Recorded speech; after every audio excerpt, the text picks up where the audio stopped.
Now, for more on this, we are joined by our White House correspondent, Rohit Sharma. Rohit, thank you so much for joining us. Could you tell us a little bit about this incident? What exactly has happened?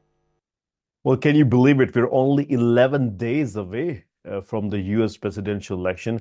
It is hardly about hours, within days when we'll start counting that we're only so many days away and hours away from America deciding who its next leader is going to be. And this is the time when, we usually see something that moves the needle, something that comes along and it changes voters' mind, and especially those voters who haven't really decided who they want to vote for. And today, I think the Kamala Harris campaign tried to do exactly that when they held a call called Survivors for Kamala. And on that call was Stacey Williams, a famous model from the 90s who made allegations against Donald Trump and talked about how Donald Trump groped her in the winter of 1992, early 1993. And it just again, another Hail Mary, if you were to call it, to make sure that independent voters can have another look at Donald Trump before voting for him in this very crucial election. Rohit, could you also tell us a little bit about why Stacey Williams has chosen to come out with the story now?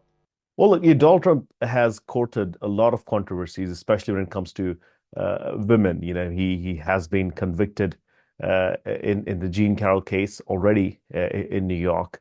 Uh, we've seen the case with the porn star. We've seen actually two of them, and we've heard about how he has stepped out on his marriage multiple times. But the fact that Stacey Williams would bring it up uh, 2 weeks, just about 2 weeks to the election, does raise some doubts about the intentions here. But like every survivor of an assault, you've got to believe their story. She was able to present the newspaper Guardian with a postcard handwritten by Donald Trump. She spoke about it on a call with Anita Hill and Ashley Judd, the actor, was also on the call.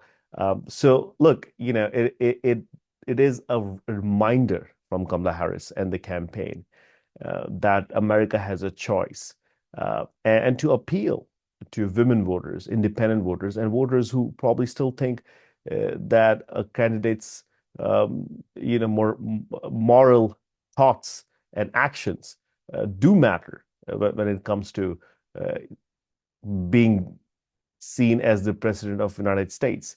So yes, some apprehensions by some quarters. The Trump campaign dismissed it as just mere allegations.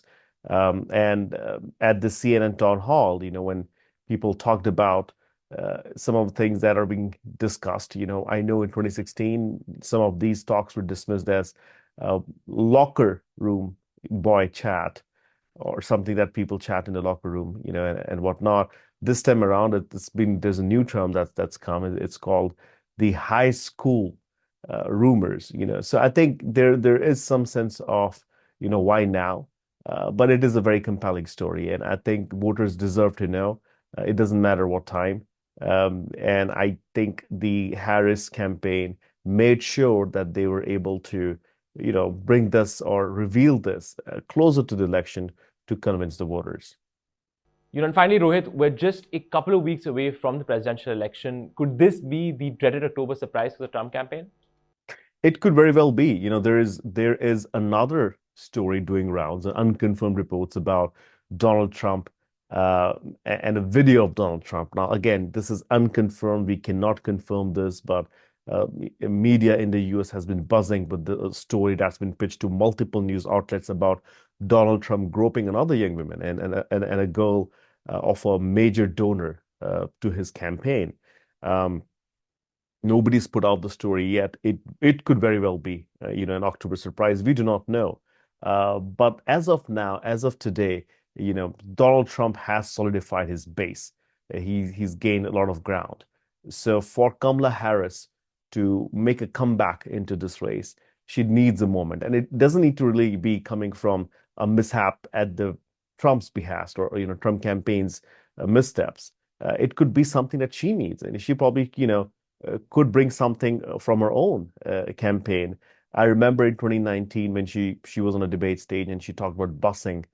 That made a lot of people, learn more about Kamala Harris and relate with her. So I think she needs a big moment, whether from her campaign or, a mistake from Trump himself. Right, Rohit. Thank you so much for joining us.